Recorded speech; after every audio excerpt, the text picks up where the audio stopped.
Adelante.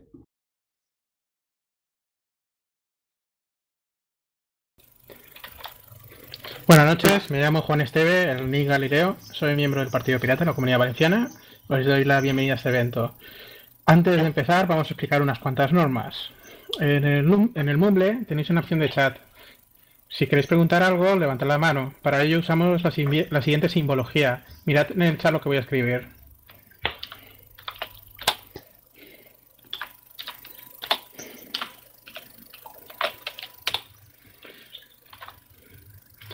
Cualquiera de estos significa lo mismo. En cuanto levantéis la mano, tranquilos, ya os nombraremos para hablar en el mismo orden en que lo levantasteis. Los moderadores vamos a ser varios. David, Darío y yo, que seremos los encargados de dar o quitar la voz a los usuarios que vayan a hablar. La charla tendrá una duración aproximada de 2 horas. Ahora que nos pongamos a hablar, pues media hora será para que David nos hable sobre el tema que nos ha traído esta noche. Y luego pasaremos a la ronda de dudas, preguntas y aportaciones al tema. La fecha límite, como hemos dicho, será sobre las 12 de la noche. Y bueno, lo que dure. Usaremos el hashtag en Twitter, corchete, debate pirata, TTIP. Ahora lo pongo.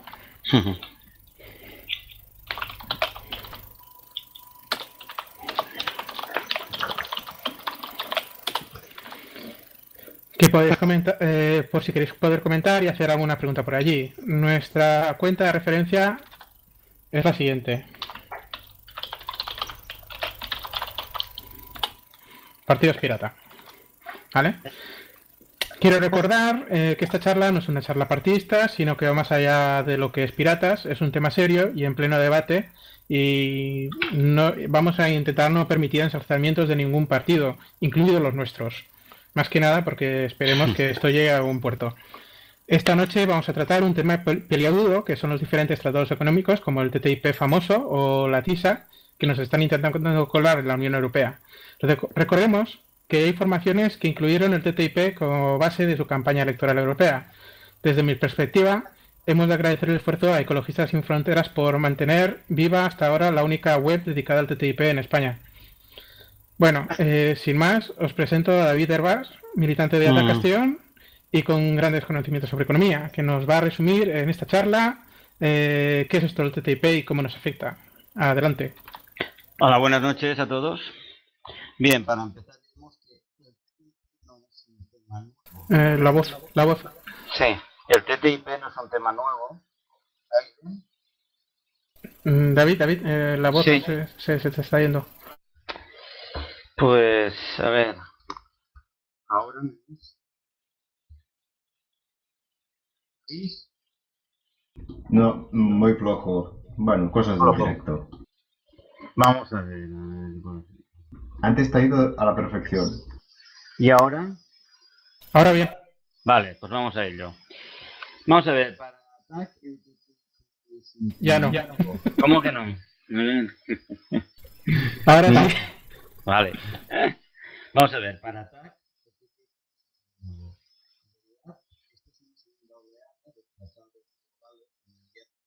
No, David. ¿Sí? ¿Me oyes? Sí, ahora. Vale. Esto es una segunda oleada. A la que hablo 5 segundos se te pierde. Pues la verdad no sé. ¿Qué puedo hacer? ¿Puedes probar con otros cascos? Sí, pero son sencillamente horribles. Bueno, es que o igual es la conexión que no está bien.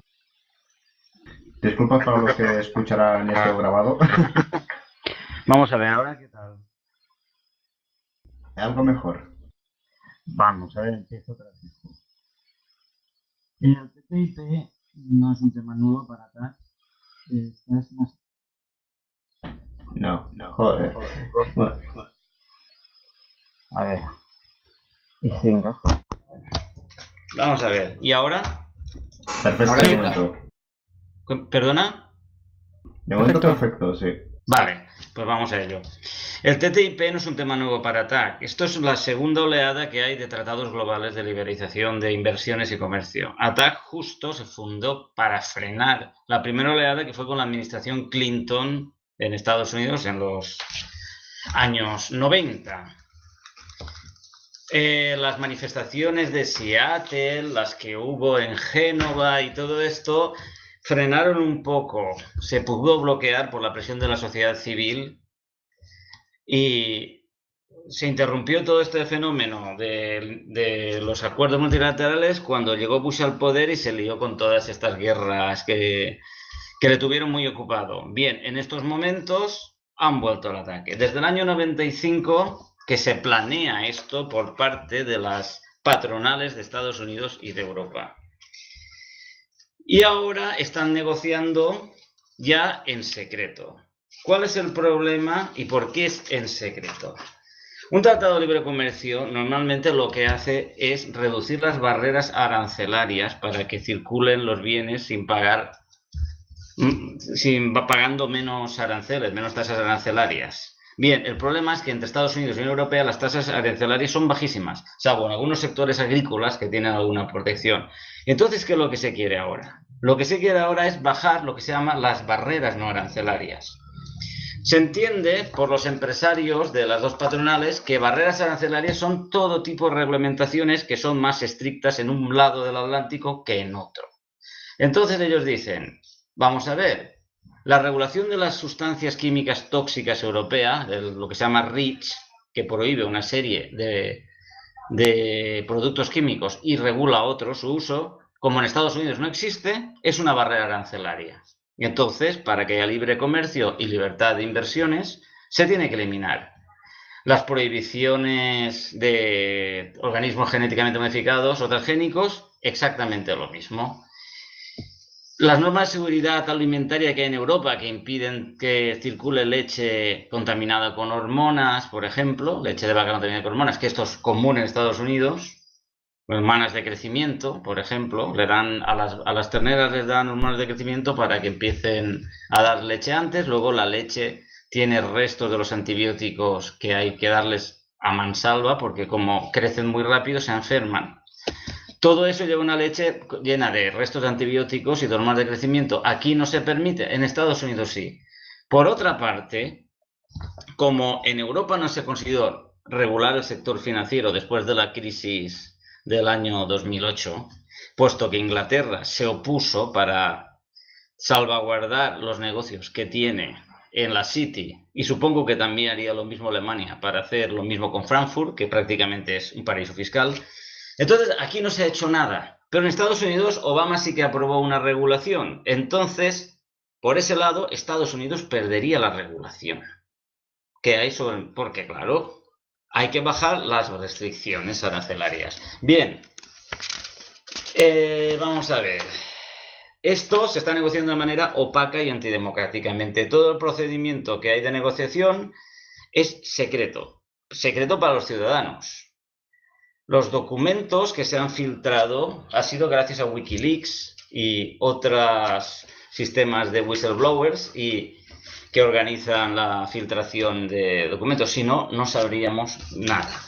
Y lo que sabemos es que realmente se quiere juntar las peores regulaciones de ambos lados del Atlántico. Para colmo, esto no viene solo.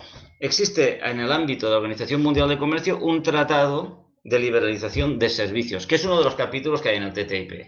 En dicho tratado se quiere que se liberalicen todos los servicios, salvo los que se impongan en una lista que no se quieren liberalizar. Ahora bien, si se te escapa alguno, estará totalmente liberalizado. Eso implica que podía entrar el capital extranjero en Europa a servicios que antes estaban destinados a la provisión pública, como la sanidad, la educación. Luego, los contratos de las administraciones, de los ayuntamientos, también no se podría limitar el acceso de empresas norteamericanas. Bien, este tema se solapa con otro tratado, que es el caballo de Troya, que es el que trató con Canadá. Con Canadá ya prácticamente está acabado y está listo para llevar a los parlamentos de Canadá y del europeo para aprobarlo. Así que esto se aprueba a nivel europeo y se obliga a los estados a cumplirlo. O sea, no se va a discutir en las Cortes de España, para nada. Entonces, este tratado es un caballo de Troya, puesto que se han firmado cosas que están en el TTIP y que ahora se están discutiendo y hay mucha polémica, pero se firmaron sin ningún problema con Canadá. ¿Por qué? Porque normalmente hay que entender, normalmente todo el movimiento antiglobalización y el movimiento de izquierdas en general tiene un antiamericanismo automático. Y entonces si ve a los americanos inmediatamente desconfía. Ah, pero si lo firmas con Colombia no pasa nada. Si lo firmas con Canadá no pasa nada. Pues bien, en esta situación que estamos, como hay un tratado de libre comercio entre Canadá y Estados Unidos, una empresa norteamericana puede montar una filial en Canadá y con el Tratado de Canadá ya tiene el TTIP. Y ahora viene lo importante del TTIP. Si no se firma el TTIP, tenemos el de Canadá. ¿Vale? Y las empresas europeas también podrían hacer lo mismo, montar una filial en Canadá para invertir en Estados Unidos, pero eso es infinitamente más caro, no nos engañemos. Tú estás en Nueva York y tienes Montreal a 1 hora. Así que, vamos a ver. Todo esto, esta opacidad ya en sí, ya es una causa para oponerse, pero si nos fijamos bien en lo que ha pasado en otros sitios donde se ha firmado tratados de libre comercio, pues vamos a ver lo que ha pasado. En Norteamérica se firmó un tratado de libre comercio. El resultado fue que se perdió 1 millón de puestos de trabajo, tanto en Estados Unidos como en México. Hubo un salario, una bajada de salario para millones de trabajadores, dependiendo de los sectores más afectados. Se había prometido que esto traería, como siempre, el pleno empleo. Aquí también nos están vendiendo la burra y venimos con esto. Respecto a los derechos laborales, Estados Unidos no ha firmado los convenios de Organización Internacional del Trabajo sobre normas laborales básicas, como la negociación colectiva, libertad de asociación y derecho a organizarse. Como tal, asimismo, en algunos estados ya se han aprobado legislaciones antisindicales. Ya vimos que hubo una gran protesta en un estado norteamericano, no hace mucho, por los empleados públicos por esto, por la prohibición de sindicarse y tal. Como eran funcionarios, pues pudieron mantenerse en huelga sin miedo a ser despedidos y hubo un movimiento de solidaridad interestatal por primera vez en Estados Unidos y se pudo frenar. Pero normalmente existen esa tendencia en Estados Unidos. Vale. Evidentemente, esto Estados Unidos lo considerará una barrera no arancelaria. Entonces, porque, digamos, claro, lo que quieren, el tratado no es para vender productos aquí, es un tratado de protección de inversiones. Entonces, lo que quieren proteger son las inversiones de las empresas norteamericanas que invierten en Europa y de las empresas europeas que invierten en Norteamérica. En cuanto llega una empresa americana aquí a Europa, hay que levantarle esas barreras que no tiene su país.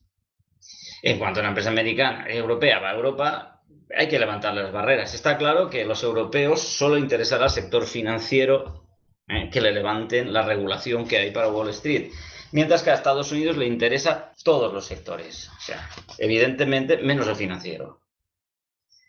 Para colmo, existen cantidad de regulaciones europeas que se han aprobado por el Parlamento Europeo que ahora se tendrían que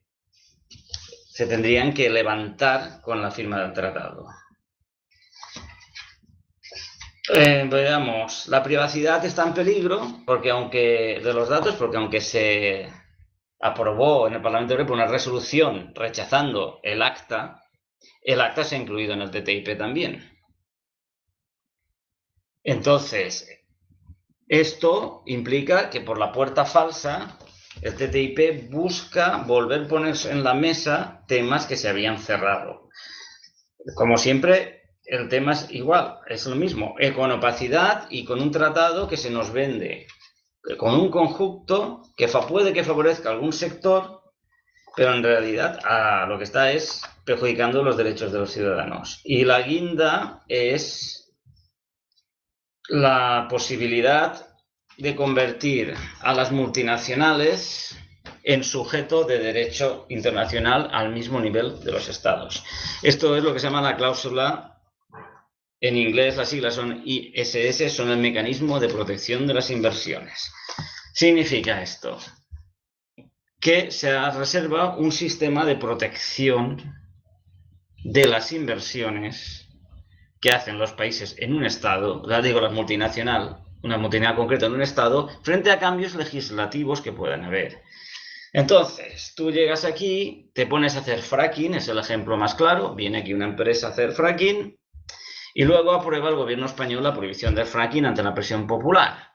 Entonces, esta empresa pedirá una indemnización e irá a los tribunales. ¿A qué tribunales? A unos tribunales que se llaman tribunales arbitrales de comercio, donde, para empezar, suelen estar en sitios tan simpáticos como Suiza, Londres o Nueva York. Están compuestos por abogados con experiencia en el sector de negocios que hacen de jueces. Entonces, estos señores siempre fallan a favor de la empresa perjudicada porque le han robado los beneficios que esperaba ganar.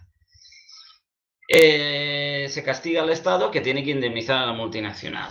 Vamos a deciros casos. Uruguay, Tratado de Libre Comercio con Estados Unidos, fue multada por poner en las cajetillas de tabaco que el tabaco producía cáncer. Philip Morris puso una demanda y Uruguay fue condenado.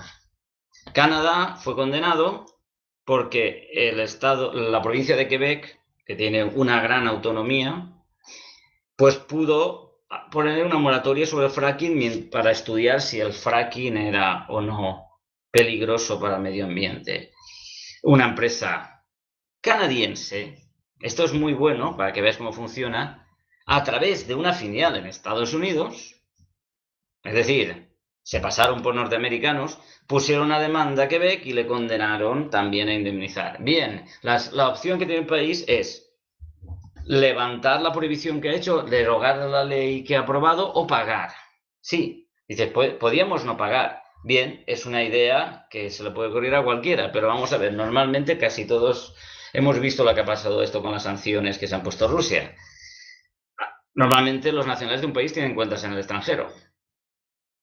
Las sanciones irían por ahí, confiscación de cuentas en el extranjero, y si no es suficiente, se podía hacer incluso bloqueos comerciales a productos de exportación estratégicos. Y evidentemente estamos metidos en un mundo en que para poder tener negocios en el extranjero, normal es tener cuentas en divisas extranjeras en el extranjero para poder operar y alguien pillaría, siempre alguien saldría perjudicado. Es una manera de presión como cualquier otra, pero la más fuerte ya es un bloqueo comercial. Es decir, cuando dicen, pues nada, todos los países de la Organización Mundial de Comercio bloqueamos un producto determinado y hundimos prácticamente un sector. Y uno dice, pero hombre, ¿esto qué significa? ¿Un tribunal puede violar una norma? ¿Y si yo reformo mi Constitución para que en mi Constitución se prohíba eso? Es que estamos entonces equivocándonos por completo. Una Constitución, igual que una ley nacional, es un pacto entre ciudadanos de un Estado. Esto que estamos hablando con el tratado es un pacto entre un Estado y las multinacionales que invierten en dicho Estado. A él le da igual lo que diga tu Constitución. Si tu Constitución dice prohibido el fracking, tú has de pagar. Porque estamos en otro plano de justicia, están separados. O sea, por muchas prevenciones que se tomen de tipo constitucional, es que son como el agua y el aceite, no tienen nada que ver, están separados. Una flota, un campo jurídico flota encima del otro. Abajo tienes tu Constitución y arriba, bien, esta Constitución tiene un precio, me tienes que pagar la indemnización. Veamos, situación actual clara. Cataluña ha prohibido el fracking, ¿no? Canadá tiene intereses frackingueros tiene concesiones, empresas canadienses tienen concesiones, aquí en Castellón, por ejemplo, tiene, y también en Cataluña tiene. Bien, si se aprueba el CETA, en cuanto se apruebe el CETA por el Parlamento, ya podrán pedirle dinero a España. Digo a España porque es el que, por el momento, es el sujeto que hay de derecho internacional. Si en un futuro es Cataluña, pues se lo pedirán a Cataluña. El tema es ese. Todo esto del ISDS es muy importante, porque se ha creado una auténtica industria judicial de este tipo de querellas. Hay despachos profesionales que se dedican a esto y ganan muchísimo dinero. Y parece ser que es la finalidad última del tratado. Porque realmente, desde los años 70 hasta ahora, el capitalismo funciona renqueante, cada vez hay menos beneficios. Lo que se ha estado haciendo desde entonces hasta ahora es ganar a base del dinero de dos maneras. Una, repartiendo más desigualmente lo que se saca, que es bajando los salarios, bajando las pensiones, bajando la parte de los salarios que los trabajadores cobran a través de sistemas colectivos como las pensiones, la sanidad, y después de la última crisis financiera se ha acelerado. La otra manera de ganar dinero es en el casino, es decir, se ha montado un gran sector financiero donde unos a otros se quitan el dinero mediante la especulación, y eso acabó como acabó en el 2008. Realmente no hay un gran crecimiento de la economía, no hay una gran productividad, y por mucho que China crezca mucho, los demás han dejado de crecer. Es decir, hasta la crisis del año 73, más o menos, había un aumento del bienestar general de todos los habitantes del planeta, unos más que otros, pero desde aquella época vamos para atrás y nosotros no nos damos cuenta porque vivimos donde vivimos. Otros aún se dan cuenta menos porque viven en países mucho más ricos. Pero en realidad la lucha que hay por arrebatar lo que tiene el sector público, por ejemplo, la idea de privatizar las pensiones, de privatizar los servicios públicos como la sanidad, la educación, es la búsqueda de más beneficio abarcando mayor negocio, mayores campos de negocio, puesto que con los negocios normales ya no se gana tanto dinero. Se llega también hasta tratados para tratar de extender los derechos de propiedad sobre cosas que antes no tenían. Ya vimos en su momento que se intentó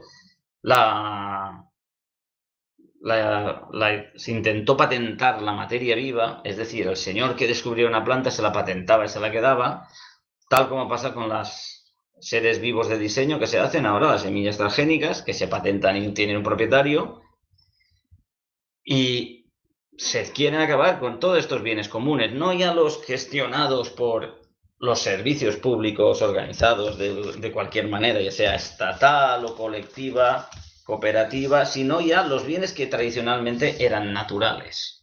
Por ejemplo, el agua es un recurso que se está buscando desde hace años su gestión privada y la privatización de las fuentes minerales de agua, es decir, los manantiales y los ríos y lo que haga falta.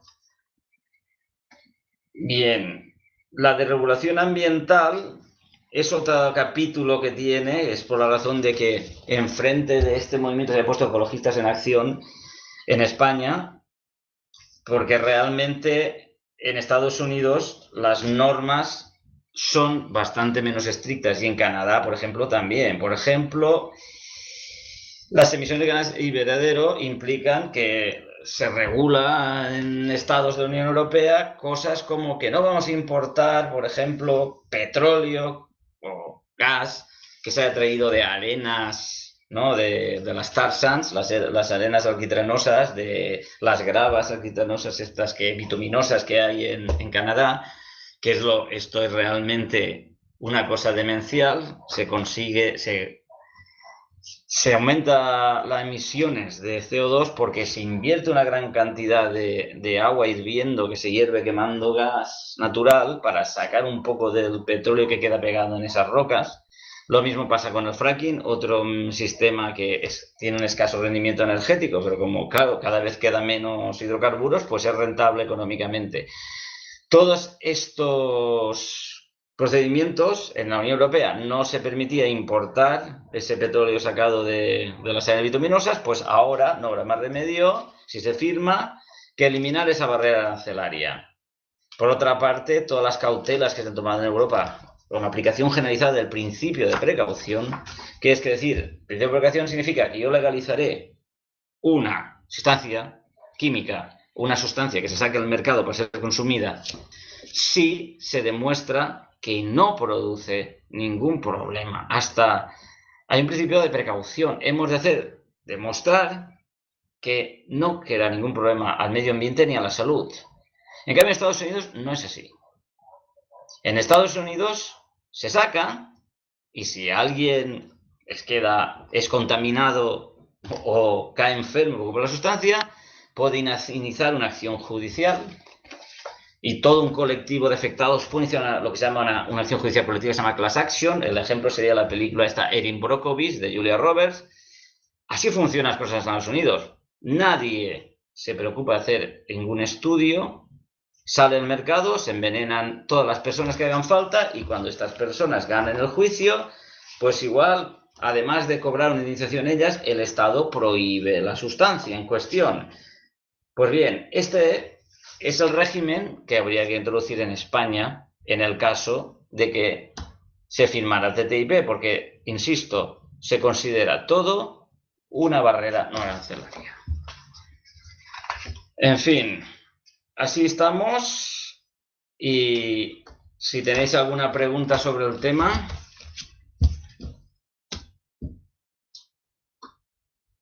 ¿De acuerdo? Sí, sí. A ver, sí, hay una cosa que quiero preguntar yo. Vale, es sobre el Consejo Regulador. ¿Quién lo elegiría, el Consejo Regulador? Vamos a ver, el Consejo Regulador estaría formado... tú te refieres a ese Consejo Regulador que se quiere establecer como alternativa al mecanismo de resolución. Bien, Sí. el Consejo Regulador estará formado por empresarios del sector. Es lo que se ha filtrado. Pero aún no se ha aprobado el Consejo Regulador. Se rumorea que se quiere introducir. Por eso no lo había metido. En todo caso, sin Consejo Regulador, el tratado en sí es bastante más peligroso de lo que parece a primera vista. Por lo que hemos oído, por lo que se ha filtrado, sí, el Consejo Regulador sería empresarios del sector. Y como siempre, estarían los capullos de la Comisión Europea, porque claro, digamos claro, los elementos que nos representan no han sido votados por nadie, simplemente representan a los lobbies y a los grupos de presión. Ese es el tema, lo estamos viendo constantemente. El problema de puertas giratorias tienen todos los comisarios. Y entonces, por el momento, lo que se ha filtrado es que serían gente, empresarios del sector y seguramente habría alguien nombrado por la comisión. Pero en su mayoría serían empresarios del sector en cuestión. Existía otra cosa que ha salido por otro tratado, que es el del Pacífico, que tiene que ver con vuestro campo. En el Tratado del Pacífico, pues se ha visto que lo que se quiere es extender aquella normativa del Digital Millennium, ¿no? Supongo que eso sonará, ¿no? Ujú. La ley del copyright del milenio digital que consiguió prohibir grabar el contenido de un CD directamente a un reproductor de MP3, ¿no? Pues se quiere extender a Spotify, por hablar claramente. Es decir, no se podrá bajar a un buffer. ¿De acuerdo? Se quiere extender y han visto, se ha filtrado que lo han colado. Lo ha filtrado Wikileaks. Supongo que no tardaremos en oír lo mismo del TTIP, porque prácticamente todos los tratados están calcados. Hay una gran ofensiva de tratados por parte de Estados Unidos. Solo tenéis que entrar a la oficina del representante de comercio de Estados Unidos de la oficina ejecutiva del presidente, así se llama, en realidad es www.ustr.gov, ¿no? USTR y Gov de gobierno. Allí vemos todos los tratados que hay en curso, es decir, una auténtica ofensiva. Hay uno con Australia, uno con Bahrein, otro con República Dominicana, Centroamérica, con Chile, con Colombia, con Israel, con Jordania, con Marruecos, con Norteamérica, que se está mejorando lo que ya tienen, con México y Canadá, Omán, Panamá, Perú, Singapur, el Transpacífico, muy importante, y el TTIP, que también es muy importante. El Transpacífico es muy importante por los países que hay, evidentemente. Son países como Japón, Australia, y luego Canadá, Chile, Brunei, Malasia, México, Nueva Zelanda, Perú, Singapur y Vietnam. Y bueno, los tres más importantes vemos claramente que tienen un interés enorme, son el de aquí de Europa y el Transpacífico. Y todos llevan el mismo sistema, con el famoso mecanismo de resolución de discrepancias Estado-inversor. Y bien, otra cosa puedo deciros, que es que mientras aquí estamos muy asustados porque el CETA puede ser presentado al Parlamento dentro de nada, sin embargo en Canadá, están diciendo que igual hasta el 2016, por lo lentos que son los procesos, no se ha aprobado y están pinchándole ya al primer ministro de Canadá, a Harper, ya le están pinchando la patronal para que corra y que lo pruebe ya. Y allí están muy preocupados porque no llegarán a tiempo, seguramente de algunas elecciones que habrá por medio, y aquí pensamos que ya nos la han clavado. O sea que bueno, y no sé si aún estamos a tiempo para frenar Z. ¿Alguna pregunta? Sí, hay una pregunta de Joan, ahora le doy turno. Buenas. Buenas.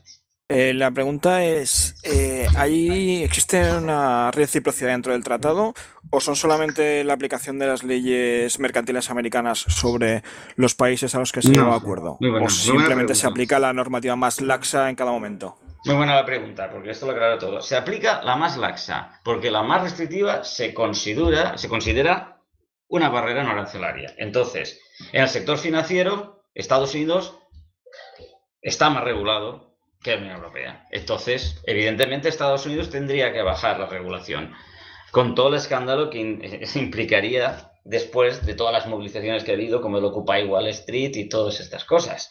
Realmente sería un escándalo, pero es lo que hay, porque aquí en Europa Cameron bloqueó totalmente cualquier regulación del sector financiero. Y en el resto lo tenemos claro. Alimentos. Pues los alimentos americanos entrarán aquí con sus estándares de calidad y no con lo que tenemos de aquí. Y ya está. Da igual que la legislación que tengamos, porque se considerará una barrera arancelaria. Procedimientos que allí se hacen y que se pueden, por ejemplo, mineros, que no se pueden hacer aquí en España, se podrán hacer, porque si en Estados Unidos está permitido, habrá que levantar esa barrera. Y hablamos de inversiones, es decir, hablamos de empresas que vienen y se instalan aquí. Que está muy bien esto, la idea es muy buena. Es decir, eso es para que vengan aquí y quieren puestos de trabajo. Sí, pero igual que vienen, se irán.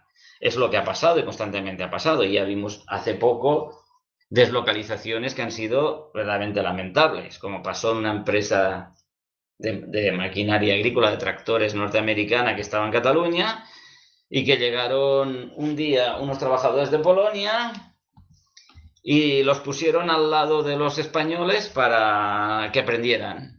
¿Vale? Los polacos aprendieron, volvieron a Polonia, cerraron la de Cataluña y se llevaron todas las fábricas a Polonia y todos los catalanes a la calle.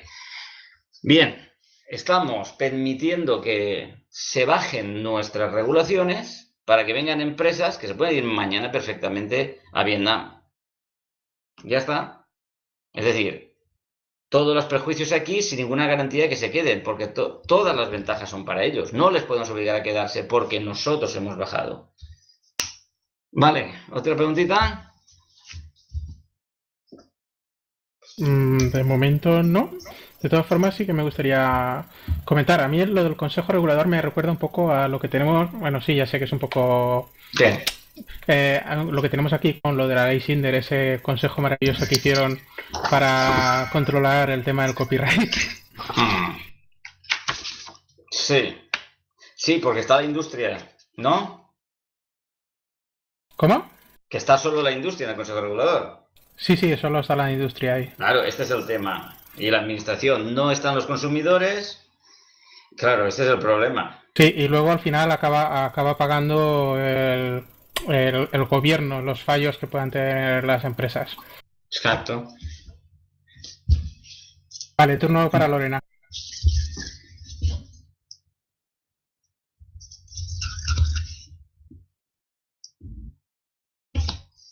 Lorena.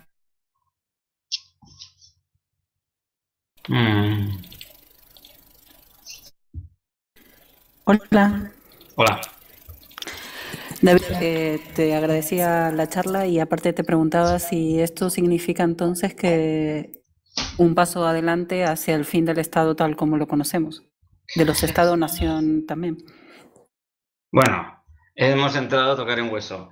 Esto ya puede ser un poco rollo, pero sí, efectivamente, hemos de decir que el Estado está en peligro si es democrático. Si es un Estado oligárquico no hay ningún problema. Bueno, esto está claro. Entonces, vamos a ver cómo podemos decir. Hay un problema que es que durante años nos han vendido la moto de que el capitalismo y la democracia eran compatibles y que iban cogidos de la mano. Y nos decían, donde no hay libre mercado, economía, libre empresa, siempre hay dictadura, como en Rusia soviética y todo esto. Pues sí, es verdad. Hemos visto que donde había economía flexificada había una dictadura.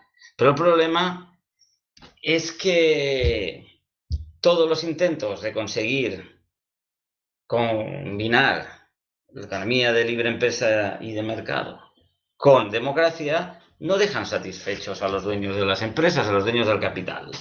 Hablemos en este caso de las grandes empresas que realmente mueven mucho dinero. Vamos a decir, claro, el primer intento que hubo fue después de la Segunda Guerra Mundial, en el cual se extendió la democracia por todo el mundo. Digamos que después de la Segunda Guerra Mundial se amplió el derecho al voto a las mujeres, se bajó la edad para votar.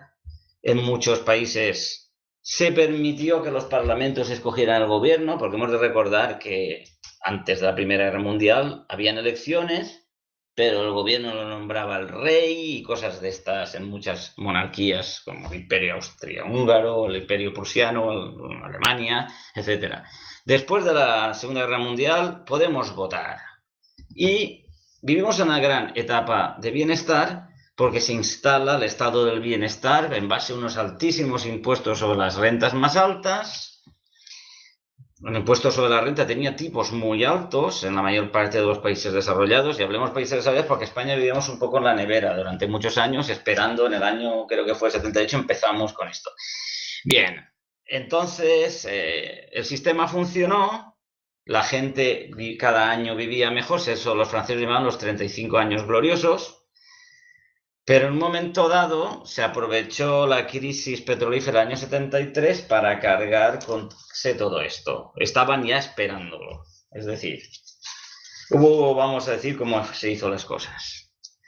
Después de la derrota que había sufrido la clase dirigente en Estados Unidos, porque se le echó la culpa de la Gran Depresión, y las clases dirigentes de los países europeos porque cayeron en brazos del fascismo, no nos engañemos. Todo el mundo sabe que Inglaterra y Francia declararon la guerra a Hitler cuando se enteraron que les había puesto los cuernos con Stalin. Antes les parecía muy bien lo que hacía, aquí en España, lo que hacía en Checoslovaquia y lo que hacía en todas partes. Y en Austria, que también se la anexionó. Bien, en ese momento, derrotados estas élites, pues se deciden iniciar el contraataque. El contraataque lo inician unos intelectuales austríacos que son Friedrich von Hayek y Karl Popper, que reúnen un montón de intelectuales conservadores en un sitio en Suiza financiado por Nestlé, allí al lado, en Vevey, y la patronal suiza lo financia, y deciden que tienen que reconquistar la economía liberal de mercado, y para eso tienen que infiltrarse en el mundo intelectual y convencer a todo el mundo en el mundo académico, y desde el mundo académico llegar al poder político. Y es un trabajo lento, pero lo hacen muy bien, digámoslo claro. El tema es que la idea de Hayek es esta: de los temas económicos no hay que dejar a la gente que vote, que voten lo que quieran. Si quieren prohibir las corridas de toros, vale, pero de economía no pueden meterse. Lo mejor sería que un organismo supranacional llevara los temas económicos. Los bancos centrales emisores, por supuesto, han de ser independientes, no pueden estar en manos del gobierno. Por supuesto, ¿dónde iremos a parar? Eso sonará, porque parece que es como está España ahora en la Unión Europea, ¿verdad? También es como están muchos países que no tienen una divisa fuerte sometidos al Fondo Monetario Internacional, como pasaba con los países del tercer mundo y Latinoamérica. Vale, pues estos señores tienen mucha influencia y evidentemente empiezan a tener influencia. Os sonarán nombres como Milton Friedman en la Escuela de Chicago, que prácticamente acaparan la gran mayor parte de los premios Nobel de Economía. Eso ejerce mucha influencia académica, además, como los que financian las universidades privadas y luego las públicas, porque van a buscar la financiación de la empresa, son los que tienen dinero, pues evidentemente eso va triunfando. Y tiene gracia el premio Nobel de Economía, porque vosotros pensáis que el premio Nobel de Economía lo da la Fundación Nobel. No, no lo da la Fundación Nobel. La Fundación Nobel no da el premio Nobel. Para la Fundación Nobel, la economía no es una ciencia. Si te dieran premio Nobel de Economía, tenían que darlo de historia y cosas así, porque no es una ciencia como la física y la química y todo esto, y no les cae muy bien el método científico tan chapuceramente aplicado en economía, porque cosas que no se cumplen en el mundo experimental, es decir, en los experimentos que se hacen, son leyes económicas y no se pueden cambiar. Eso no pasa en la física ni en la química. Pero bueno, el premio Nobel lo da un banco, claro. Ese sí, es muy fácil, un banco sueco. Es decir, así está hecho el tema. Y nos creemos, mira, estos son los que más saben de economía, porque lo dice un banco, muy bien. Y así estamos, la Fundación Nobel la financia en bancos privados, y así estamos. Entonces, en el año 79-80 consiguen alcanzar el poder. Y lo decimos bien claramente, Thatcher y Reagan llegan al poder, pero Thatcher y Reagan habían estado yendo 5 años a Londres, a casa de von Hayek, para que les explicara esto. Al final siempre salen los mismos nombres, Milton Friedman, von Hayek, Thatcher y Reagan, pero la influencia parece ser muy grande. Entonces, entramos en una nueva etapa. La nueva etapa es que hay que bajarle los impuestos. Antes la etapa era que le sacábamos a los ricos y el Estado tenía unos servicios públicos. El Estado nacionalizaba sectores que consideraba estratégicos, como Inglaterra, que estaba nacionalizando las minas de carbón, la producción de energía, etcétera. Inglaterra, no estamos hablando de un país así, no. Un país de la OTAN con armas nucleares que estaba en primera fila en lucha contra el comunismo. Es decir, no estamos hablando de un experimento mixto tipo Yugoslavia. Francia, lo mismo, incluso Estados Unidos, y muchas empresas eran públicas, incluso cuando llegó esta última crisis, algunas eran públicas. Los ferrocarriles en Estados Unidos siguen siendo públicos, por ejemplo. Vamos a ver, en un momento dado se decide que hay que liquidar esto, se empiezan a privatizar las empresas, luego se empieza a hacer una política basada en bajarle los impuestos a los ricos, porque dicen que la economía no funciona no porque seamos dependientes como los yonkis de la heroína del petróleo. No, ese es un problema secundario. El problema es que no hay una, dicen ellos, elasticidad, una agilidad por parte del sistema productivo. Le cae una pedrada y como tiene tantas trabas por las normativas, las leyes y los impuestos, pues no pueden superarlo. Es decir, ellos piensan que el capital se acaba el petróleo mañana y puede continuar fabricando coches. Bien, eso, que es una solemne gilipollez, es que lo creen. Entonces dicen que la culpa es del Estado. Entonces se empieza a desregular todo y se empiezan a bajar los impuestos porque dicen que ese dinero, por supuesto, irá a los empresarios, que son los que crean empleo. El resultado es que el paro no baja y además los estados se van endeudando. Llega un momento, a finales de los 90, que los estados están endeudadísimos. La primera crisis fiscal es en los años 90, no es ahora. Los estados se han endeudado un montón, no ha crecido el empleo, pero no pasa nada. Cuando caen los maravillosos años de Thatcher y Reagan, llegan otros que aún no lo hacen mejor. Tony Blair soluciona rápidamente el paro del desempleo, convierte a todos los desempleados en inválidos permanentes y ya no cobran el paro, cobran una pensión. Sí, los paros de larga duración allí se convierten en inválidos. Como no se mueren, pues hay que darles... No se mueven bastante rápido para desaparecer de las listas del paro, se les convierte en otra cosa. El otro es Clinton. Clinton es el que desregula los mercados financieros y entramos en la época de la financiarización. Clinton, además, es el que inicia todo este proceso de grandes tratados de libre comercio. ¿Y cómo se recupera el crecimiento? Porque hemos de recordar que se volvió a parar porque en el año 91 hubo una guerra petrolera y se interrumpió el suministro de petróleo y hubo otra crisis. Fue la primera guerra de Irak.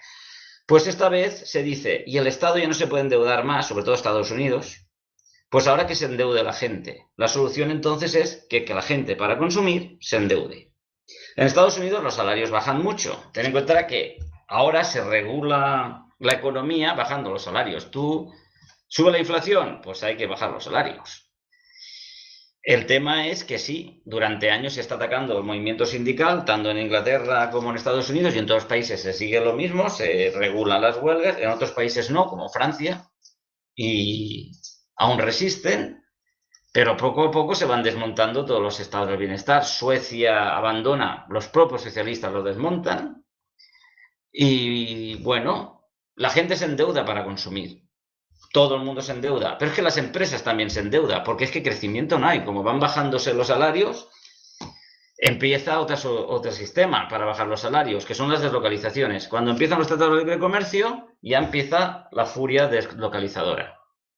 El tratado entre Estados Unidos y México facilita mucho las cosas porque México está al lado. Se llena toda la frontera de maquilas y Estados Unidos pues o bajas los salarios o cierran la empresa. Luego ya aparece China, que se convierte en el gran taller de Estados Unidos, y todo esto va yendo en el mismo sentido. Como bajan los salarios, no hay suficiente consumo. La solución, que se endeuden.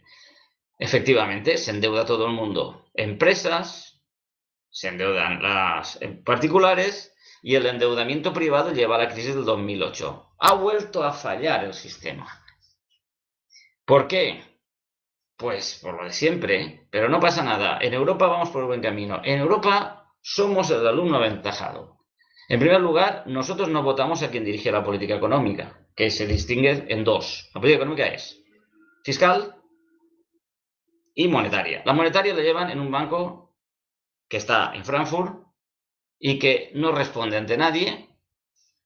No le elige nadie, nosotros nos elegimos, no responde ante los votantes y, bueno, hace lo que quieren los bancos. Como sabemos, son los socios del banco este, no es el Estado el dueño, sino que es una asociación de bancos centrales europeos y se dedican a darle dinero a los bancos para que aguanten el enorme endeudamiento que tienen, porque todos están súper apalancados. La política fiscal también tiene unos límites impuestos que no se pueden saltar, salvo que seas Francia o Alemania, que se lo han sentado varias veces, pero los demás no lo podemos saltar. Tenemos unos estrictos límites y, por tanto, si el Estado necesita gastar para relanzar la economía o para mantener a los parados, no puede. Primero, no puede imprimir moneda, que no tiene ningún coste, porque la moneda ahora es fiduciaria, como todos sabréis, ya no hay que responder con minerales. En el año 71 desapareció la conversión porque la quitó Nixon y se acabó este extraño mundo en el que vivíamos, en el cual unos obreros se mataban para sacar el oro del fondo de la tierra, para ser fundido y luego ser enterrado otra vez bajo tierra en las cámaras acorazadas de los bancos. Eso se acabó. Ahora el dinero es un papelito que firma el Estado para, se suponía, en los estados que aún lo tienen, claro, Estados Unidos, Japón, Inglaterra, Suecia, es un papelito que el Estado paga sus gastos y que la gente le conviene tener porque necesita luego para pagar sus impuestos. Si no tuviera que pagar impuestos, podría usar estos cromos que sacan por aquí, que son monedas locales, que son muy bonitos, que funcionan como un dinero, pero solo a nivel local. Bien, entonces, esta es la situación en la que estamos. Aquí ya lo han conseguido. En la Unión Europea el Estado está para hacer bonito. Y de hecho, os habéis enterado que este fin de semana han elegido un tío que va a mandar mucho, que se llama, creo que se llama el Pato Donald o algo así, porque yo lo escuché en inglés, decían Donald Duck, no, era Donald Tusk. Bueno, vale. Da igual que hubiera cogido Pato Donald o al Pato Lucas. Realmente, ¿qué va a hacer ese tío? Está todo marcado. Es decir, los bancos centrales y la banca privada dirigen lo que hace el Banco Central Europeo y la política fiscal tiene unos márgenes estrechísimos. Es decir, unos límites de endeudamiento, el Estado no puede pedir prestado a su propio Banco Central ni al Banco Central Europeo, tiene que ir a los mercados, que son los mercados son ellos, son los plutócratas que han acumulado un montón de dinero y que quieren continuar. Creo que me he salido ya del tema, era ese. El Estado no es que desaparezca, está el Estado, es para lo que está, lo que decía von Hayek. El Estado es para policía, justicia. Es decir, el poder judicial y el poder policial. Y aparte de eso, nada. Por supuesto, a la gente no hay que ponerle escuelas públicas. Le das un cheque y que vaya a la escuela privada que quiera. Porque debe haber un mínimo para evitar la miseria de la gente. Y lo mismo pasa con la educación. Le das un cheque y que va a la escuela que quiera. O si no, le das la renta básica, que es un concepto de ellos, es de Hayek y toda esta gente, y de Milton Friedman, ellos lo llaman impuesto negativo, y que compren al sector privado lo que puedan. Y así estamos. Estado mínimo, se dice. Vale, ¿otra pregunta? Sí, hay dos preguntas. A ver, la primera, Lorena. Vale, con todo lo que nos contaste, por un lado me recordó al libro de La doctrina del shock de Naomi Klein. Sí. Y que se queda con esta parte, o sea, nos falta un poco el presente, no sé si hay algún otro libro que nos pueda ser de referencia. Bueno, por otro lado, digo, sí, y cortito. Sí, Vamos. te cuento, te pregunto todo, así Sí, después sí, te puedes pregúntame y te explayar. digo luego el libro. Vale, después esto me recordó también a algo que pasó en Argentina hace ya 20 años con respecto al NAFTA y cómo Sí. querían meternos en NAFTA como fuera y todo lo que tenía que ver con la ley de patentes. Y por último, quería preguntarte sobre la renta básica y cuál es la postura respecto a esto, porque, o sea, ¿De hay quién? mucho, la postura de ATAC o tu propia No, postura hasta no tiene respecto. postura.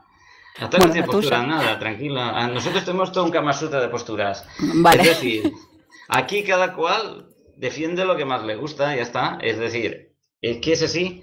No nos hemos puesto de acuerdo en muchas cosas. Porque en realidad en ATAC lo que se hace es discutir y dar argumentos para la discusión y cada cual escoja lo suyo. Como no somos un partido político, pues no hay problema. Entonces la pregunta es, ¿cuál es la postura de renta básica? Y si esto es lo de pasado en Argentina. Sí, sí, esto es lo que ha pasado allá, pero que a ellos les pasó por la siguiente razón. Son países exportadores. Entonces, como son exportadores, depende de una divisa extranjera. Entonces, como si no tuvieran moneda propia. Nosotros ahora, ¿tú crees que tenemos moneda? Pregunto. No, ¿Nosotros tenemos moneda? no porque no la podemos emitir. Somos usuarios de moneda. Claro, eres usuario, la emite otro. Como pasa en Argentina con el dólar. Porque tú en Argentina, yo conozco más o menos el tema de estos países, para un gasto así importante, una casa, un auto guapo, te pedían dólares, no te pedían pesos, ¿verdad? Sigue siendo así. Exacto. Pues ese es el sistema. El problema es que eras usuarios del dólar y necesitabais el dólar porque estabais orientados a la exportación de materiales así un poco transformados, aunque Argentina fue un país industrial. Yo me acuerdo haber tenido calculadoras científicas hechas por marcas argentinas, pero ya sabemos que eso desapareció después de la dictadura militar, lo liquidaron todo. Pero bueno, es decir, mira, que yo te diga, es lo mismo. ¿Cómo es posible que Europa se haya metido así? Porque es que existe un plan, lo que tienes tú, lo que explica Naomi Klein en la doctrina del shock. Ella va por el lado psicológico, pero por el lado así del control de la producción intelectual en sociología y en economía, pues eso es lo que te he contado. Mira, sí, Eso hay te quería un... contar, o sea, como detalle, me acuerdo estudiar economía en la Universidad de Buenos Aires, que es una universidad pública y muy de izquierdas, y, o sea, casi toda la parte académica es muy de izquierda, y sin embargo, por ejemplo, en económicas, la única editorial casi que se lee es McGraw-Hill, que es la que difunde, digamos, todo este tipo de contenidos. O Pues sea, estáis mejor, ¿eh? Estáis mucho mejor que aquí. Vamos a decirte cómo estáis, te lo diré bien claro. El historiador marxista Erich Hobsbawm, una gran leyenda en la historia, no pudo publicar aquí en Europa un libro porque las editoriales se negaban. Aquí en Francia sacó el libro en Inglaterra y no podían. Y hubo que hacer una acuestación popular organizada por ATTAC, por Le Monde Diplomatique, por un montón de gente para financiar la edición francesa de ese libro. Así estábamos, porque el tío era marxista. pues los tengo todos en Argentina, ¿eh? No solo eso, yo he ido allí, yo he ido a Uruguay, he estado en Montevideo y en una librería me encontré que ponía geología, biología y había un gran estantería que ponía Hobsbawm. O sea, una estantería solo para Hobsbawm. Dice, ya lo entiendo. Sí. Allí aún estáis menos contaminados que aquí. Bien, el tema este, sí, tengo un artículo pequeñito que, vamos a ver, vosotros conocéis nuestro blog, el de Atac Castelló. Os doy la dirección. Ahora la pongo abajo. Sí. Y tenemos abajo, al final de nuestro blog pone... es que es muy largo, lecturas recomendadas, y eso ya lo último. Y entonces hay una que es Wolfgang Streeck, con dos es, La crisis del capitalismo democrático. Es un artículo que está en español. Lo digo porque de milagro. Y ahí lo explica muy bien. Es de un sociólogo de la Escuela de Frankfurt, del Instituto Max Planck, pero bueno, explica muy bien esto que te he dicho y es cortito. Esto salió en Newsletter Review, que está en inglés, pero en el último capítulo que hubo traducción en español que publicaba la editorial acá. A partir de entonces ya no salió y ha sacado hace bastante más intenso, que es El fin del capitalismo, así promete, ¿no?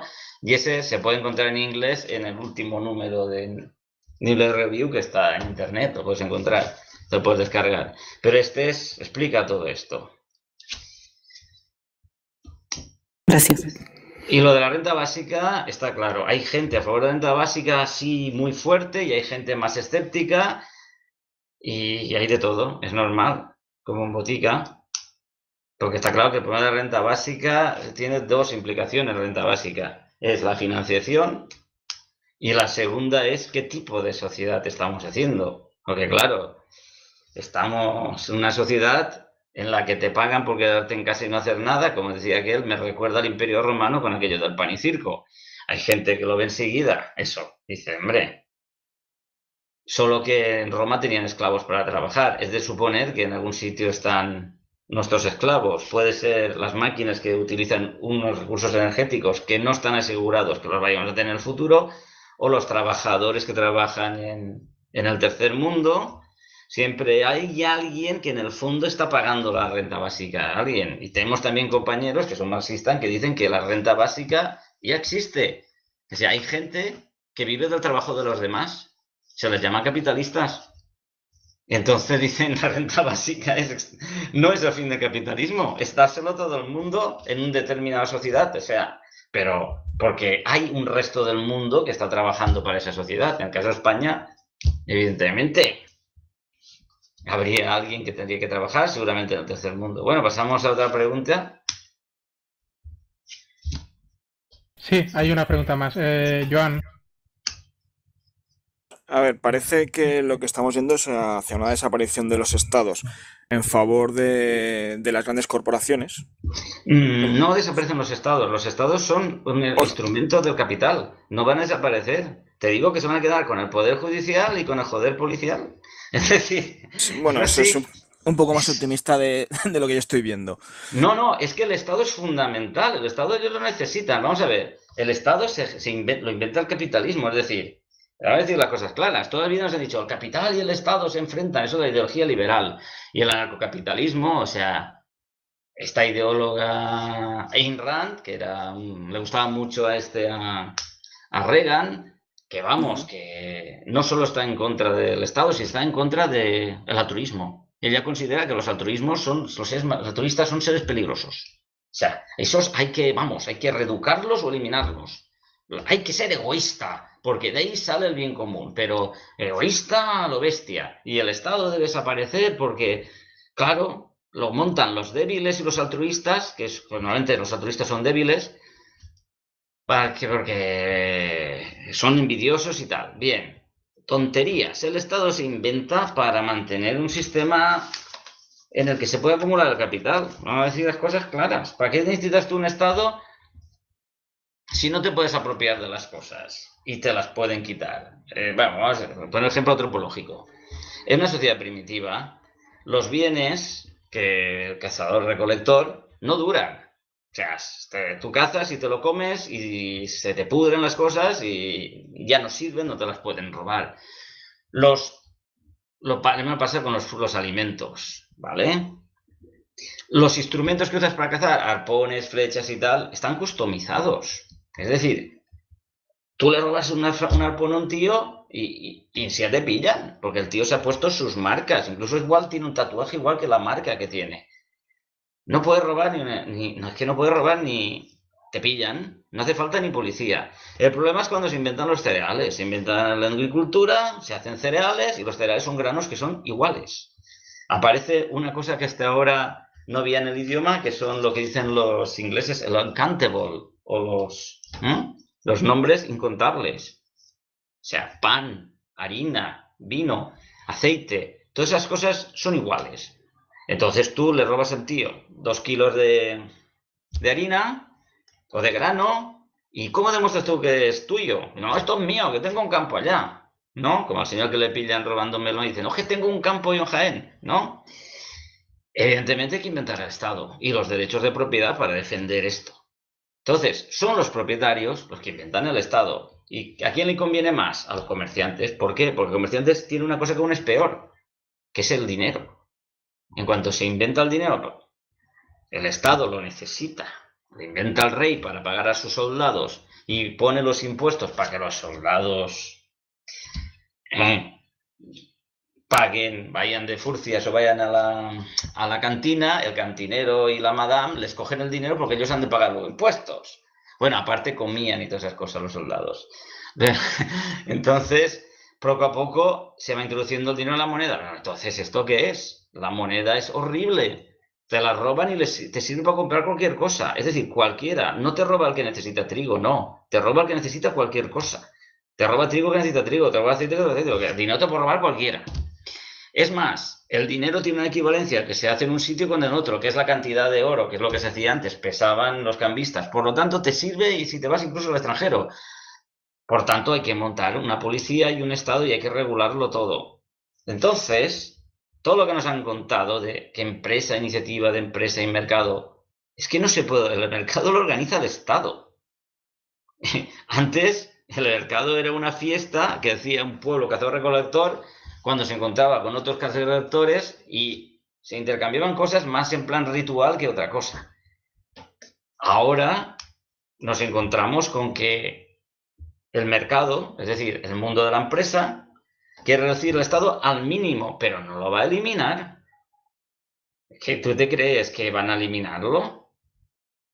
Vamos, quita el Estado y verías. Tendrías un Ferguson, los americanos tenían un Ferguson en cada barrio. No lo van a eliminar, para nada. Bueno, en cualquier caso, lo que parece que va a ocurrir, o que es el futuro más parecido, es que los lobbies van a salir de la sombra y van a ejercer una presión mucho más directa sobre los estados para favorecer sus legislaciones. Si no, este tratado en sí mismo no tendría ningún sentido. El tratado es una manera de conseguir sus fines, efectivamente. Sí, no, claro, el comentario iba por ese lado. Aunque discrepo en parte de que el Estado forme parte de esas megacorporaciones, porque en los últimos 100 años, con el asentamiento de las democracias modernas, sí que puede haber habido una disociación del poder, aunque se quiera reconcentrar, y por eso vemos que ataca cada vez con más virulencia el ultracapitalismo. Sí. En eso sí que estaríamos de acuerdo. Pero mi pregunta venía por otro lado. Una vez establecido este tratado, porque parece muy complicado espero equivocarme, no llegar a estar sujetos a él, ¿qué tendría que hacer un Estado para salir de él? Porque supongo que implicaría sanciones o indemnizaciones a las empresas que se supongan lesionadas. Y luego, aparte, si fuera de este tratado, hay otros ejemplos de tratados también de libre comercio, pero que sí que respeten las reglas de juego establecidas en cada país y respeten su soberanía legal, por decirlo de alguna forma. Bien, te explico. El tratado se firma entre Estados Unidos y todos los estados de la Unión Europea. Es decir, se ratifica el Parlamento Europeo y luego lo tienen que ratificar parece ser que lo tienen que ratificar los parlamentos de cada estado. ¿Vale? Entonces, han dejado caer que no haría falta ratificarlo en los parlamentos estatales, que este parlamento ya es suficiente. Y eso ha abierto un problema jurídico, porque para denunciar un tratado lo tienen que denunciar todos los firmantes. Entonces, el Tratado de Norteamérica, Canadá, Estados Unidos y México no puede denunciar si Canadá y Estados Unidos no quieren. En el caso de la Unión Europea y Estados Unidos, como quieren hacer este intento de evitar pasar por los parlamentos, igual la Unión Europea lo puede denunciar. Yo creo que ya son dos, creo que podría ser que se denunciara sin ningún problema. Pero si se hace con una ratificación y dicen que cada estado denunciar, ya lo sabes, los países del este de Europa dudo mucho que no tienen nada que perder, porque ellos no tienen ninguna industria a perder, ya la han perdido toda. Es decir, a ellos les da igual, a ellos lo han desmontado todo. Y respecto a la otra cuestión, me que habías preguntado otra cosa. Otro ejemplo. Pues sí, me explico. Lo más importante de estos tratados es la cláusula ISDS. De hecho, se ha hecho una consulta ciudadana sobre el ISDS que se hace por internet de la Unión Europea, pero dicen que es para despistar, para hacerse los guays. Porque luego firmaron lo que quieran. no sé cómo ha quedado, pero terminó creo que en diciembre y mucha gente votó en contra del mecanismo SDS. Pero el origen del ISDS, que es tan importante que sin él no pueden vivir, de hecho los canadienses están muy preocupados de que quiten el ISDS. Cuando se enteraron de la consulta, bueno, el ISDS se inventó por los países ricos cuando tienen contratos con países pobres e inestables políticamente. Ellos pensaban que si tú haces un contrato con, yo qué sé, con Zimbabue, el día que a Mobutu se le vaya la olla, te puede expropiar, nacionalizar todas las empresas o congelar el dinero que tienen las empresas en las cuentas de allí o lo que sea. O yo qué sé, hoy día ponían esos ejemplos. O sea, los administradores coloniales que habían puesto muchas veces las propias potencias era la justificación de estas cláusulas. Entonces, los países europeos, Alemania, han exigido esas cláusulas cuando han hecho contratos con países africanos, con latinoamericanos y tal.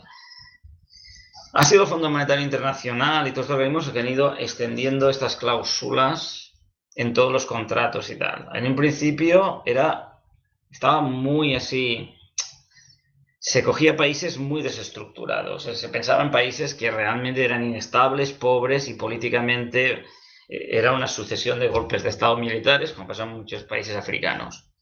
Pero desde los años 70 se trata de imponer en todas partes. Y realmente tratados de libre comercio de este tipo solo tenemos como experimento el NAFTA y ese tiene los mismos, el mecanismo ISDS y tiene el mismo espíritu que estos. Y los demás están negociando ahora el Transpacífico, el TISA y el nuestro TTIP y el CETA, que ya está más cocido. Todo esto provocó las famosas revueltas de Seattle cuando se trató de firmar un tratado que abarcara los servicios públicos, también los derechos de propiedad intelectual. Hubo las actuaciones que hubo más sonadas fueron en Seattle, luego en Praga, donde tuvieron que huir los delegados en metro porque por tierra no podían salir porque los manifestantes los tenían rodeados. Y luego acabó el ciclo de protestas en Génova, donde ya hubo muertos. No sé si os recordáis, murió un activista italiano porque ya venía aparecido ya elementos. Se generalizaba la aparición de elementos violentos en las manifestaciones, aparte de los antidisturbios, quiero decir. Y bueno, se rompió el ciclo de manifestaciones después del 11 de septiembre, con todas las medidas de ultraseguridad, cierres de fronteras, levantamiento de aquí en Europa del acuerdo de Schengen, que permite viajar a la gente libremente por las fronteras. Se restringieron los movimientos, se detenía a la gente en su país antes de que llegara al sitio donde se hacía la cumbre. Es decir, poco a poco se fue apagando el movimiento de protestas a las reuniones de la Organización Mundial de Comercio, del Banco Mundial, del Fondo Monetario Internacional y toda esta gente. Y nos hemos quedado dormidos, entretenidos con las guerras imperiales y ahora han vuelto a aparecer, ¿no? De golpe. Por eso el único referente que tenemos es el NAFTA, porque todos los demás fueron abortados. O sea, habrá algunos, supongo, de estos firmados directamente entre Estado y Estados Unidos. Supongo el de Uruguay y Estados Unidos, que le ha dado problema con Philip Morris, lo firmó en la época de Tabaré Vázquez. Ya gobernaba el Frente Amplio y se firmó y han tenido el problema este. Bueno, ¿otra pregunta? Sí, ahora te paso con Gema.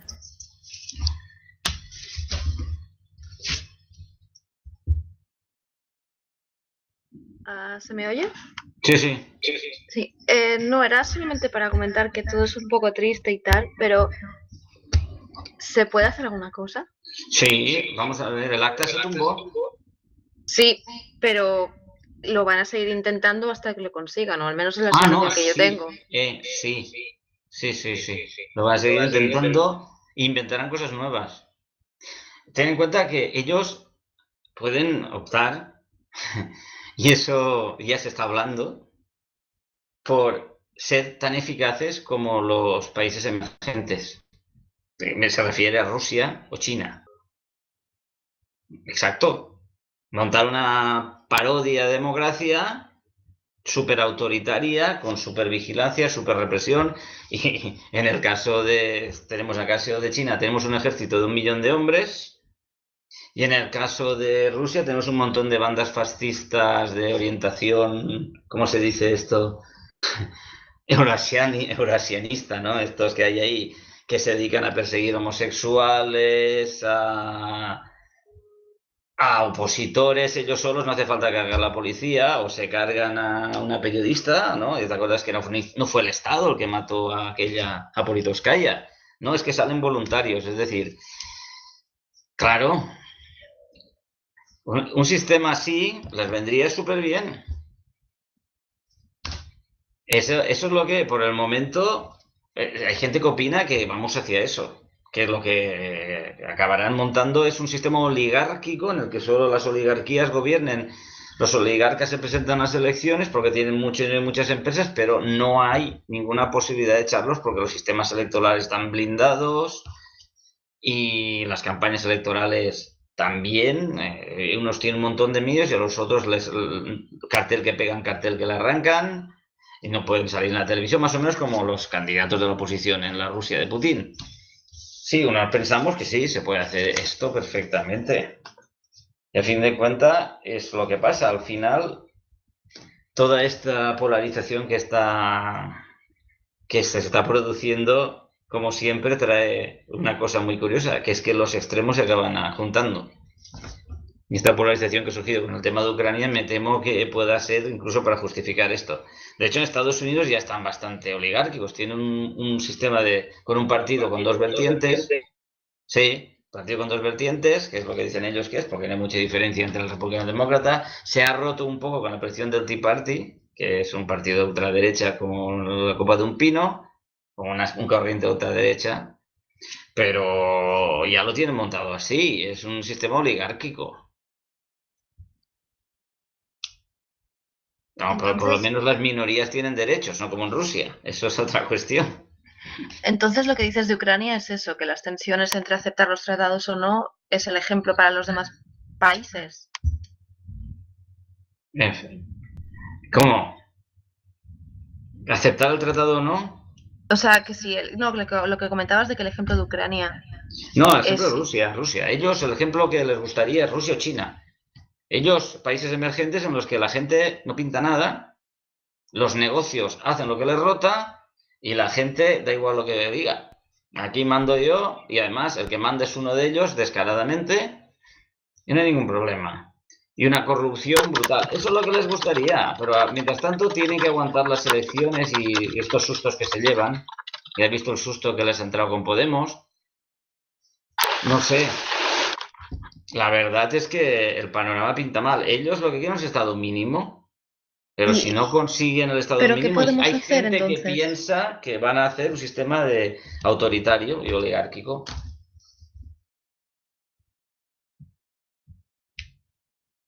¿Sí decías? No, que entonces, ¿qué podemos hacer?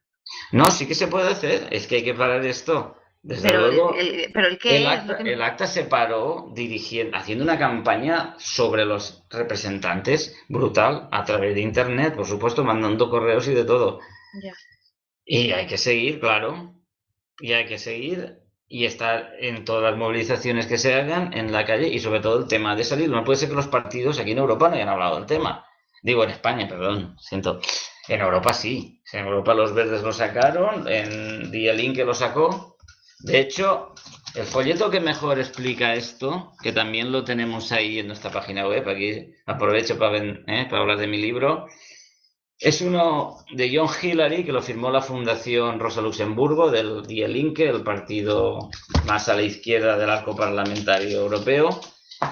Ahí es el folleto que mejor explica esto. Lo tenemos también en las lecturas recomendadas. Se llama John Hillary, el Acuerdo Transatlántico sobre Comercio e Inversión, o sea, más claro agua. Luego, también os digo, si queréis saber más, en nuestro blog, en la parte superior izquierda hay un sitio que pone Documents, TTIP, clica la icona, pues clicas la icona, cliques la icona y vas a parar un Google Drive. El Google Drive Ya está. En el Google Drive tenemos un montón de artículos sobre el tema, pero hay documentos filtrados de Wikileaks. Tenemos también. Pasa que está un poco mal, está desorganizado, ¿eh? Pero pienso yo que lo más interesante que hay es este de John Hillary, que también está ahí, y sobre la cláusula de resolución de conflictos ISDS, uno que se llama Cuando la injusticia es negocio, que explica cómo se ha montado un negocio en sí mismo de despachos de abogados con el tema de las reclamaciones que hacen las multinacionales a los estados. Bueno, y aquí está, lo tenéis, un montón de cosas. Hay también modelos de mociones para presentar en ayuntamientos, para que los ayuntamientos se opongan a TTIP y tal, pero claro, eso más que nada lo van a hacer los partidos que tienen representación municipal. De hecho, sabemos que Izquierda Unida lo va a hacer en este mes de septiembre. Por supuesto, más gente lo va a hacer Bildu, lo van a hacer las CUP y mucha iniciativa per Cataluña, ANOVA y todos estos grupos gallegos. Bueno, y ya está. El PSOE ni está ni se le encuentra. Por supuesto, parece ser que el PSOE está a favor de esto, como de tantas otras cosas, y en este caso no se puede contar para nada con ellos. Porque mucho cháchara, pero luego no hacen nada. Perdona si hay alguien del PSOE por aquí, lo siento, es lo que hay. ¿Otra pregunta? Pues en un principio, si alguien no levanta la mano, no hay ninguna otra pregunta más.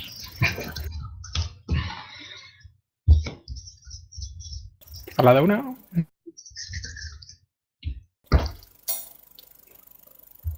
Vale, pues nada, a ver, antes de continuar con la despedida y esas cosas, me gustaría comentar un tema más sobre esto, que es que el día 11 de octubre se supone que es el día contra el TTIP.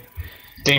Una de las cosas que quería yo proponer, ya que aquí hay grupos y asociaciones y partidos de otras índoles, es saber si podemos ponernos de acuerdo para hacer algún tipo de movilización grande para el día 11 de octubre. Pues lo iba a preparar yo, pero yo creo que si estamos más gente, mucho mejor. Si queréis levantar la mano y comentar algo.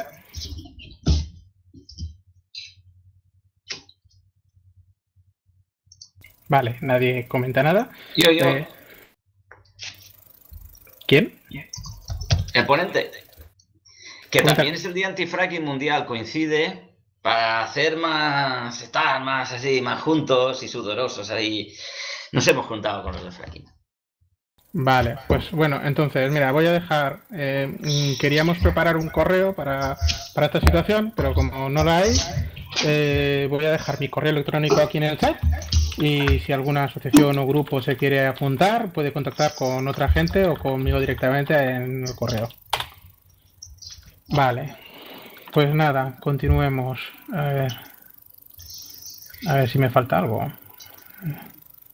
Pues no falta nada. O sea, gracias por asistir a esta primera charla de la Confederación Pirata.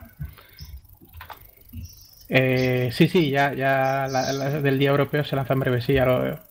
Y yo estaba preparando para el día 11 de octubre esto, que creo que también es europeo. Esto. Vale, pues nada, agradecemos ahí por su tiempo y aportación.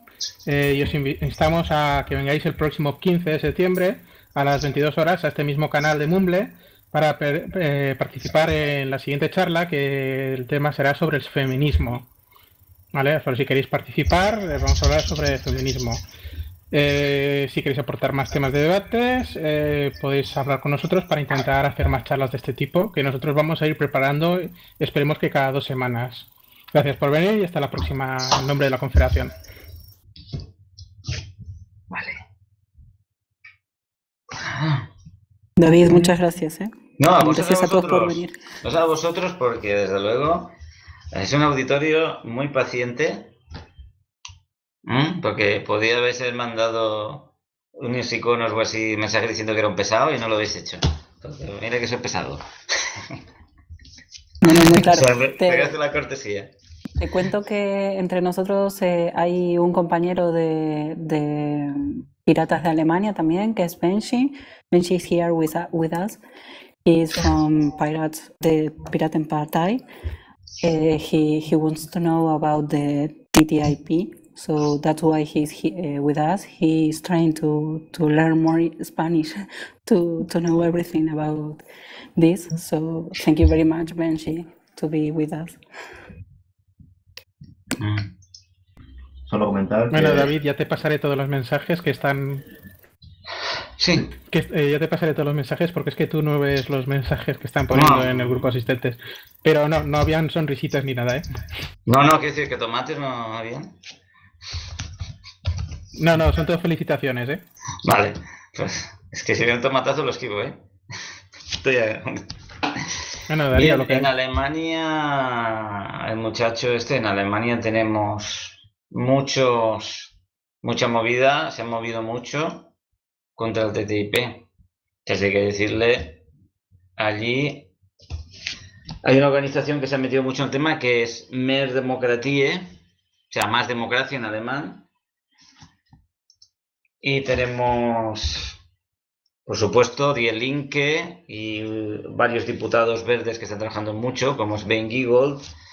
Básicamente Alemania es la que más está tirando, porque dispone de más medios contra esto del TTIP. Se lo podéis decir, compañero. Nosotros tenemos una eurodiputada por Alemania, que es Julia Reda, y pertenecemos al grupo parlamentario verde. Estamos juntos. Siento interrumpir, es que hay un turno. Miquel Villamón quiere hablar. Ok. Hola. Adelante. ¿Lo estoy? Sí. Solo quería felicitaros, me ha encantado todo el tiempo y como no es un tema que controlo mucho, por eso no he hecho ninguna pregunta, como suele ser mi costumbre. Y gracias. ¿Eso solo?